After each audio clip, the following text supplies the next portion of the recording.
foi o reflexo do sol, e todo judeu que morava fora das margens de Jerusalém era conduzido por esse reflexo das duas colunas que estavam do lado de fora do templo. Isso chamava a atenção dos outros povos que não conheciam o Senhor. Israel sempre foi atacado, sempre foi bombardeado pelos povos inimigos. E é intrigante, porque toda vez que Israel era destruído como cidade, como templo, eles não procuravam reconstruir suas vidas fora do templo. Eles construíam no mesmo lugar onde Avalanche veio, em outras palavras, onde foram bombardeados. Eles tiravam os entulhos, preparavam o terreno de novo e estruturavam-se ali de novo, reconstruíram de novo, não só o templo, mas a cidade. Por muitas vezes isso aconteceu. Hoje, conforme os estudos, Jerusalém, não só o templo, mas a cidade em si, ela fica 8 metros do piso original. De tantos inimigos virem e destruí-los, e eles tiraram os entulhos e construíram de novo no mesmo lugar, eles começaram a ficar mais elevados. Porque afinal de contas só tem entulho, então eles pegavam os entulhos que eram pedras, construíram em cima das pedras e foram destruídos as suas vidas de novo. Nós temos uma lição jovem na lei. A primeira lição que eles aprenderam a adquirir resistência.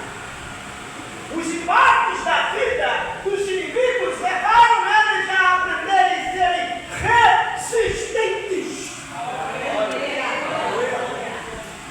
Está entendendo porque Deus muitas vezes deixa as suas bater na gente? Para fazer de você que é um moreno, para fazer de mim que sou frouxo, um covarde, um homem mais resistente, alguém de propósito, alguém com raiz, alguém com estrutura. Uma outra realidade que eles ganharam com isso é porque à medida que eles iam construindo em cima dos entulhos, eles iam crescendo a elevação, o nível do piso ia ficando mais alto. Eu acho que vocês entenderam. Tudo isso, todos esses marcos servem para Deus nos elevar a nossa vida espiritual no nível. É para mim crescer mais. É para mim amadurecer mais. Todos esses embates, esses inimigos que Deus permite vir contra mim, esses ventos contrários, etc. Qual o nome que é teu? É para o meu crescimento.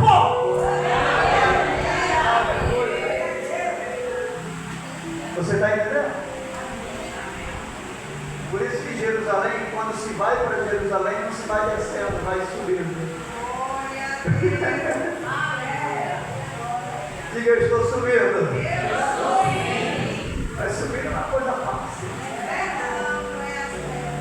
Descer é melhor. Se ou não? Já tem idade popular para descer, todo empurrão ajuda. Até o preto desce legal. Mas para subir é mais. Conhece igual de salteado, acho que é no Rio de Janeiro, né? Tem a corrida de São Silvestre. Não tem a corrida? É uma vez por ano? Uma vez por ano. Em São Paulo. Já viu aquele pessoal que fica aparecendo lá na câmera, né? Olha aí, vai começar aí, cada um se veste de palhaço, se veste de super-homem, outro veste de uma aranha, cada um fantasiado tentando aparecer ali, e todo mundo fica se mostrando porque está na frente, principalmente estou na frente. Daqui a pouco, tá largada, e pá, e todo mundo vai correndo, e tem aqueles que estão na frente, já tem uns que vão devagarzinho, mas continuando, firme ali, e outros vão na frente, aquele vai ganhar, tudo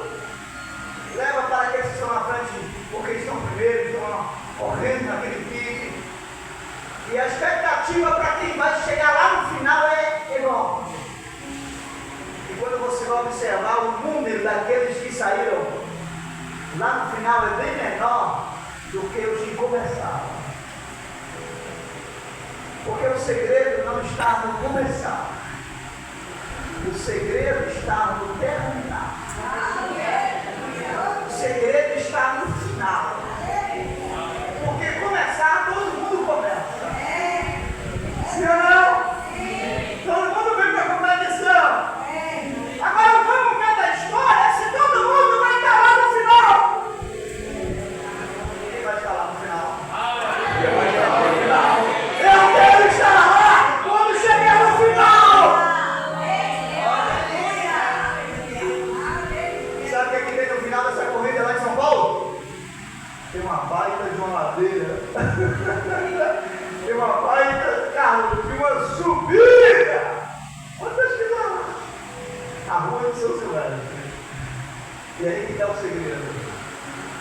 Deus está querendo ver quem é que vai subir. Ele quer saber quem vai subir naquela hora. É isso que conta nessa corrida. Não é quem começa, é quem termina. Diga, eu sou dos que vão terminar. Em nome de Jesus. E se você ainda nem começou, ainda dá tempo você caminhar. Ainda tem vaga para você. Tem chance para você começar. Você pode dizer, mas pastor, tem muita gente na minha frente, não tem problema. O que importa não é se tem gente na frente ou atrás, é você começar e terminar.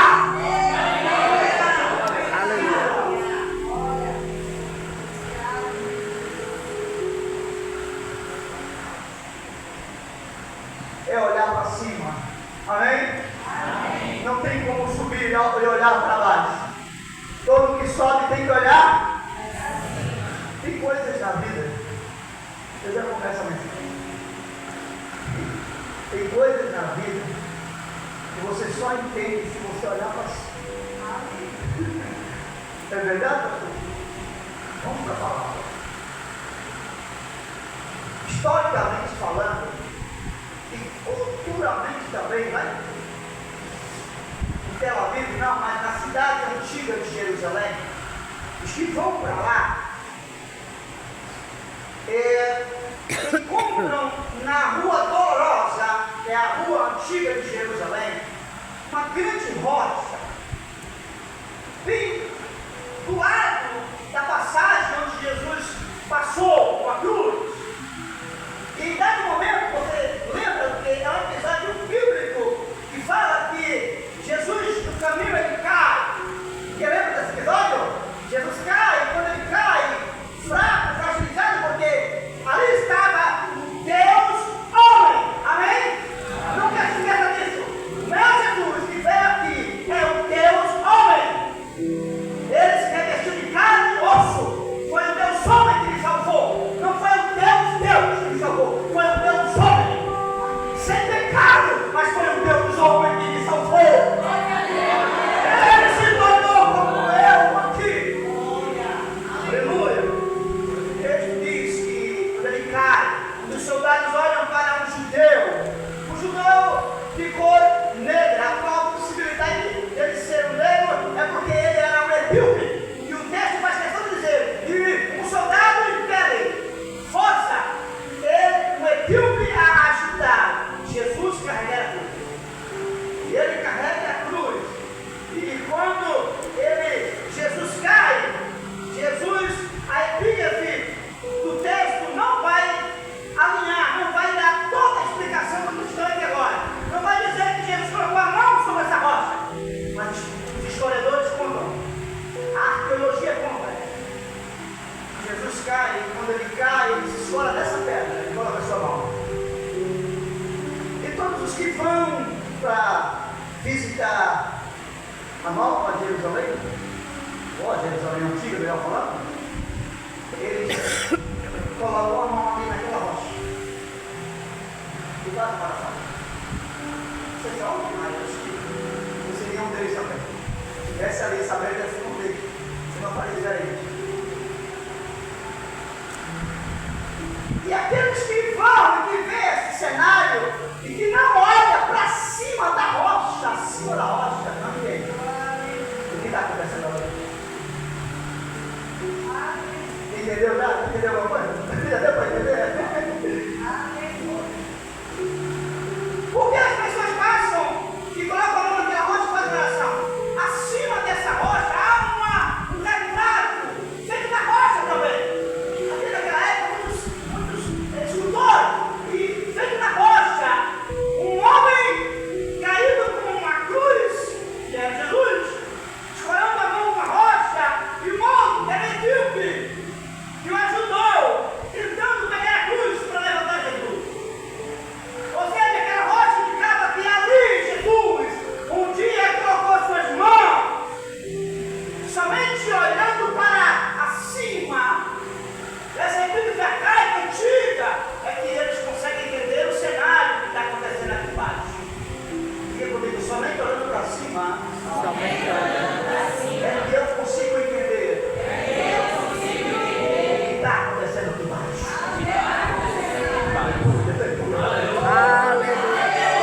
Começa a olhar para cima, começa a olhar para Deus, começa a olhar para cima, e você vai entender o que está acontecendo aqui embaixo. O bicho Davi disse: eleva os meus olhos para os montes. Mas enquanto ele leva os olhos para os montes, ele não entende nada. Porque ele está olhando para onde? Na horizontal. Monte, na horizontal. É alto, mas é na horizontal. Mas quando ele diz: mas o meu socorro, porque ele está em busca de um socorro, diga, ele está em busca de um socorro. Quando ele percebe que ele está em busca de um socorro, ele faz o meu socorro. Não está nos montes, não está debaixo do meu socorro. Vem dos céus, o Senhor, que fez o céu e a terra. Aleluia. Tem consciência que o seu socorro vem de cima. E ele só tem essa consciência porque ele olha para cima dos montes. Às vezes a gente fica só olhando nos montes. O olhar da gente só fica aqui embaixo, na horizontal. Mas vamos mudar esse olhar. Vamos mudar esse olhar. Vamos colocar esse olhar dele acima dos montes, acima dos problemas, porque os montes são os montes de problema. Olhando para os problemas, não traz solução. Você não consegue enxergar a saída, mas olhe acima dos montes dessa noite. Olhe acima das montanhas. Aleluia. Se você olhar acima das montanhas, você vai encontrar a saída. Em nome de Jesus. Agora escute.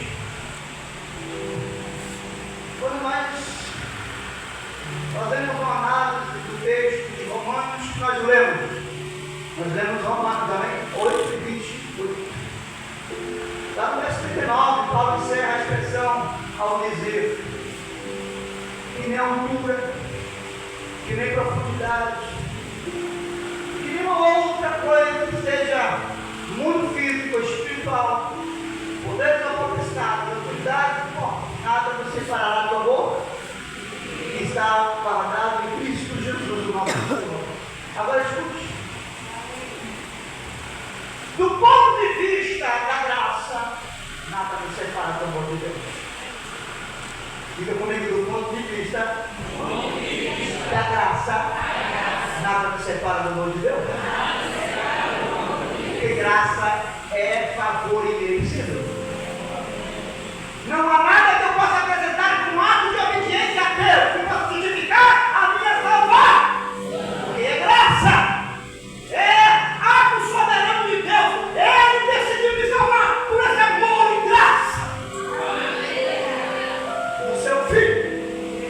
Isso do ponto de vista da graça. Não misture as coisas.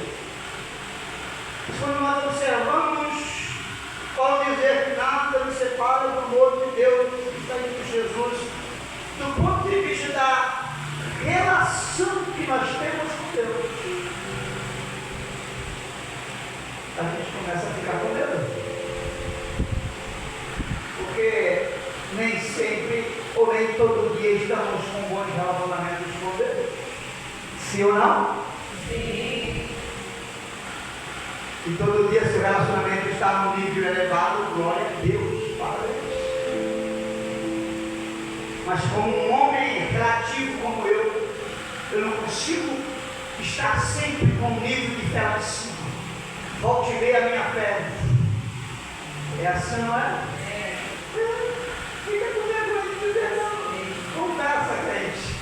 Deus te conhece. Conhece a mim também. Volte e veja, a nossa relação não está muito boa. Parece que a gente está descrente de tudo. Espiritual. É, olha. A gente procura, olha para o lado, olha para o outro. Meu Deus, cadê Jesus? É ou não é assim? Então, do ponto de vista dessa relação com Deus, se nós formos observar direitinho, tem algumas coisas que podem nos separar desse amor. Sim ou não? Lembre-se do que eu estou falando, não estou contrariando a palavra. Do ponto de vista da graça, porque Paulo fala do ponto de vista da graça, é o amor incondicional de Deus. Eu estou falando do ponto de vista da relação que eu tenho com Deus. Se eu não tiver cuidado, se eu não vigiar, se eu não me policiar, se eu não observar, eu sou contrariado. E esse amor vai, não o amor vai saindo mais, eu vou me distanciando desse amor, sim ou não? Porque Deus, irmão, não sai do lugar. Tem gente que diz, Jesus deixou fulano, não, foi fulano que deixou Jesus. Ele não deixa ninguém. Ele está no mesmo lugar, diga Jesus. Está no mesmo lugar. Bateu. Eis que estou à porta e bato. O texto não diz, daqui a pouco, daqui a 2 horas, é só um momento, que eu não vou estar mais aqui não. O texto diz, eis que estou à porta. Ele diz, todo dia, hoje, amanhã, depois, eu estarei sempre à porta do teu coração. Aleluia. Aleluia. Quem sai e se distancia desse amor sou eu. Diga quem sai. Quem sai. Quem se distancia. Quem se distancia. Esse amor sou eu. Temos que ter cuidado. No decorrer da caminhada, descobrimos que há muitas coisas que podem nos afastar desse contexto aí, da relação com Deus, desse amor. A exemplo da ideia e do engano, da mal interpretação que nós temos de que eu vou encontrar Jesus e que às vezes eu transfiro a presença dele pelo fato de que eu estou no meio do mesmo povo que adora Jesus. E porque eu estou no meio do mesmo povo que adora Jesus, então Jesus também está lá no meio. Afinal de contas, é a mesma liturgia. Eles cantam os mesmos hinos. Então, olha, quando eu dou glória a Jesus também. Deu aleluia, quando eu dou aleluia a Jesus. É a mesma família. Somos um povo só. Então, Ele está no meio de nós. Como algumas regras tem por aí, né? Ele está no meio de nós. Aí citam um texto e dizem, Ele está no meio de nós. Mas quando olhamos no decorrer da estrada, porque o texto está falando, o narrativo, o texto fala que Maria e José, eles voltavam para casa, que era de onde? De Jerusalém. De Jerusalém. Voltaram para casa. E eles voltaram para casa. Eles não viram Jesus do lado deles. Preste atenção. Você entendeu isso? Eles não viram Jesus do lado deles. Mas até então, ficaram tranquilos, porque afinal de contas, eles estavam no meio de quem? Do mesmo povo que foi adorado por Corban, ou ver o Corban ser sacrificado pelo sacrifício do cordeiro, uma vez anualmente lá em Jerusalém, dia da Páscoa. Amém? Era o mesmo povo que vinha com eles, então eles pensaram, ele está com algum pretexto no meio dessa multidão. Ou seja, ele não está aqui de um ladinho, mas está no meio de nós. Está entendendo? Ele não está do outro lado, José, não está aqui, mas ele está em algum lugarzinho por aqui. está no meio do povo, do mesmo povo. Afinal, não temos que nos preocupar, José, porque é o mesmo povo que veio de Jerusalém. São os nossos contemporâneos, é a nossa família, é parentesco, é os que foram o meu cordão, é os que adoram o Deus único. Ele está no meio de nós. O texto, aqui no texto vai dizer que passaram 3, eles pensando isso. Passaram 3 dias eles maquinando isso. Não viram Jesus do ladinho, mas na cabecinha deles, na consciência deles, Jesus estava lá no meio. Pelo único fato de estar indo no meio de uma multidão que falava a mesma língua, que adorava o mesmo Deus, que invocava o mesmo Senhor. Ele dizia: ele está no meio de nós. É porque eles tinham. 3 dias depois, eles começam a perceber a ausência de Jesus mais forte. Nós somos temos muita falta de atenção nas coisas, desatenciosos nas coisas. Quando a gente vem dar conta da ausência de alguma coisa, já está bem distante da gente. Quando a gente percebe a presença de Jesus muito distante, porque passa-se um dia, passa-se 2, passa-se 3 dias, no terceiro dia, eles param disso aí. Seu Joaquim, como está a bondade? Pai do Senhor, está tudo bem por aí? Está tudo bem? Estou sentindo a ausência de Jesus. Ele não está aí no meio de vocês, não? Eles olham para lá, estou configurando, né? Estou fazendo a configuração da realidade existencial lá. Eu Maria, Jesus? Não, está aqui também. Aí vai para outra comunidade de Israel, que está caminhando para cá, todo mundo junto. Vocês aí, tudo bom, São José? Vocês não viram Jesus, o meu primeiro de 12 anos? Jesus, ele não está com vocês? Ô, São João, Jesus não está com eles? Por aqui também não, São José. Por que não? Porque Maria e José perderam ele. Eles estão dizendo que Jesus não está mais no meio deles. Conclusão. O texto faz questão de dizer que Jesus também foi procurar na o seu parentesco entre as famílias de José e Maria. E Jesus também não? Estava.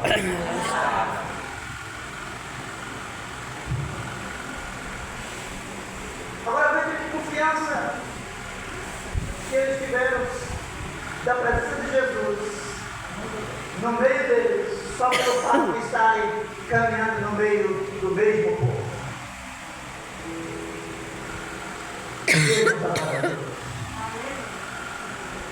Veja que estabilidade emocional tão conformista, de não avaliarem, de não procurarem de fato de verdade se Jesus estava lá entre eles. E aderiram, transferiram a presença de Jesus só porque estava indo no meio de um povo que ia para a mesma direção. Quem vai morar no céu? Quem vai morar no céu, filho? Quem está indo morar no céu? Eles transferiram a presença de Jesus só pelo fato de estar no meio desse povo. E quando eles olham, Jesus não está mais no meio. Diga, Jesus não está mais no meio. Fazia 3 dias.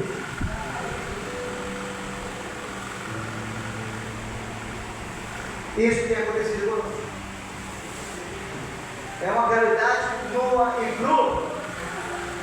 E quando nós pensamos que ter a presença de Jesus, ou de ter essa consciência que a presença dele está do meu lado, comigo, empenhado em mim, só pelo fato de estar em culto, só pelo fato de eu me reunir com meus irmãos, ou pelo fato de sentar na mesma mesa de comunhão, isso justifica a presença dele em minha vida. Eu posso estar enganado.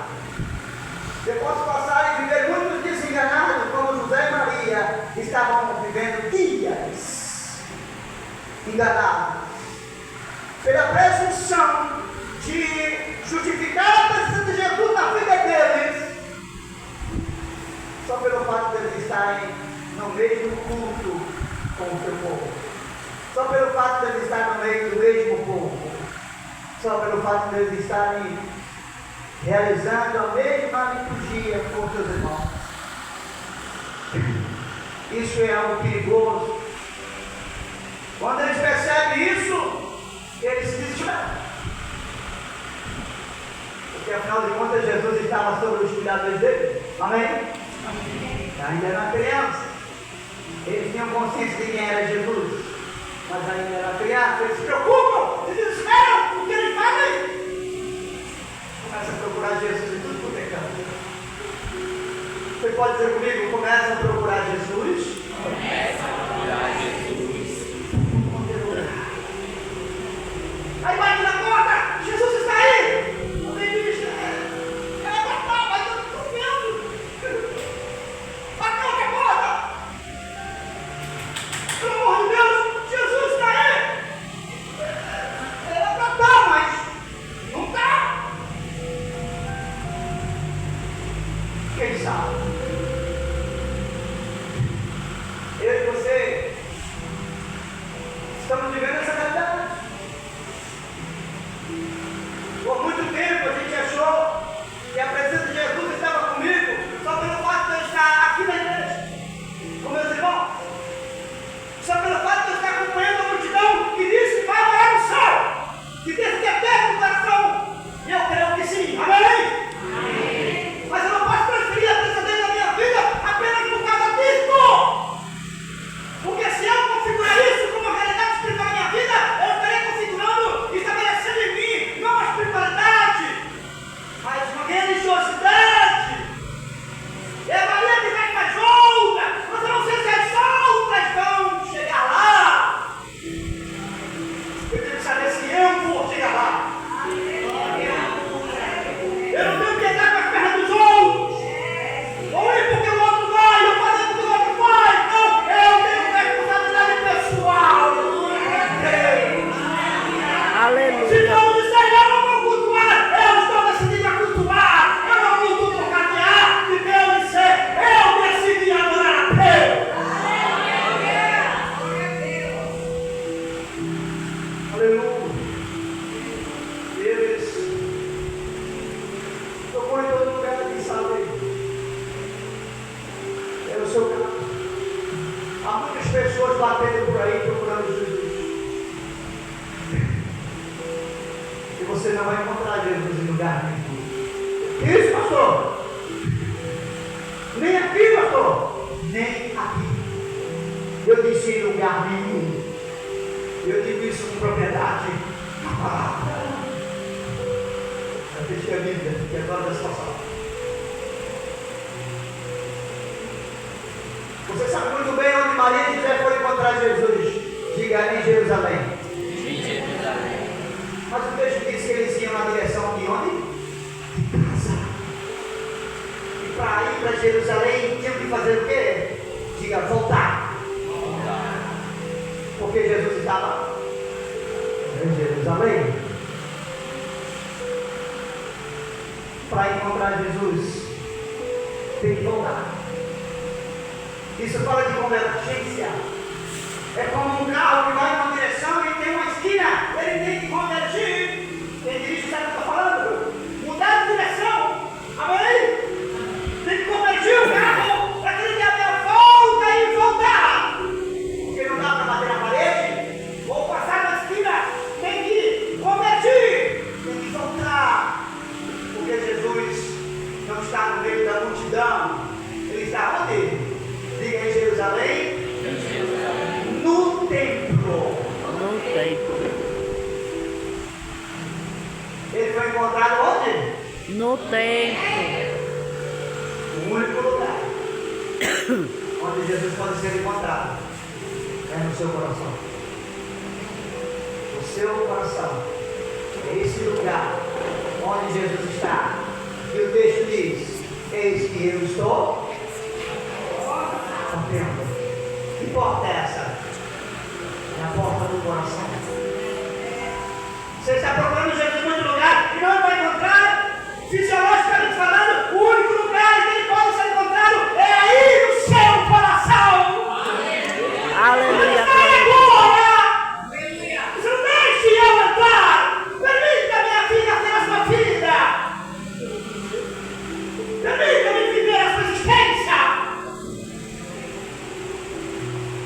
Aleluia. Mas para isso tem que voltar, diga, tem que voltar. Tem que voltar. Voltar é dar um passo atrás, é reconhecer que não dá para avançar sem Jesus. Maria e José não sabem quando foi o dia, a hora, se foi no primeiro dia, se foi no segundo dia, ou se foi no terceiro dia, que foi a instância, foi o momento em que eles perderam Jesus, ou qual foi a hora em que Jesus não deixou de estar com eles. Eles não sabiam, mas o fato é, chegou uma hora que eles descobriram que Jesus não estava mais ali com eles. Qual foi o dia e a hora, o lugar que você descobriu a ausência de Jesus na sua vida? Está na hora dele voltar para viver com você. Ele quer continuar a estrada, mas com você. Mas a única forma de Jesus continuar com José e Maria era fazendo com que José e Maria voltassem, tivesse a consciência de onde saíram, tinham que voltar à sua origem. É o que Deus está dizendo. Você não vai me encontrar em lugar nenhum a não ser na sua origem, e sua origem é Jesus. Aleluia. O Espírito Santo. Eu gostaria de ficar mais tempo com a tua igreja, mas não temos mais tempo para isso. Em nome do Senhor Jesus. Se há alguém nessa noite que entendeu a tua voz e o teu chamado para te encontrar, oh, aleluia, faz essa pessoa voltar agora. Pai, o Espírito Santo, esse homem, essa mulher, essa jovem, não importa, que perdeu o Senhor faz muito tempo, a tua presença já não está faz muito tempo, e tem que procurar aqui e ali, além, não tem que encontrado, mas ele hoje soube, descobriu pela tua voz aqui hoje, que o Senhor é encontrado dentro dele, que o Senhor quer ser achado nele, em nome de Jesus. Se tiver alguém nessa noite que foi encontrado por Jesus e que permitiu Jesus ser encontrado no seu coração hoje, vem aqui agora. Queremos orar por você. Em nome de Jesus. Alguém. Aleluia. Eu sei que o Espírito Santo falou com você. Não endureça o seu coração.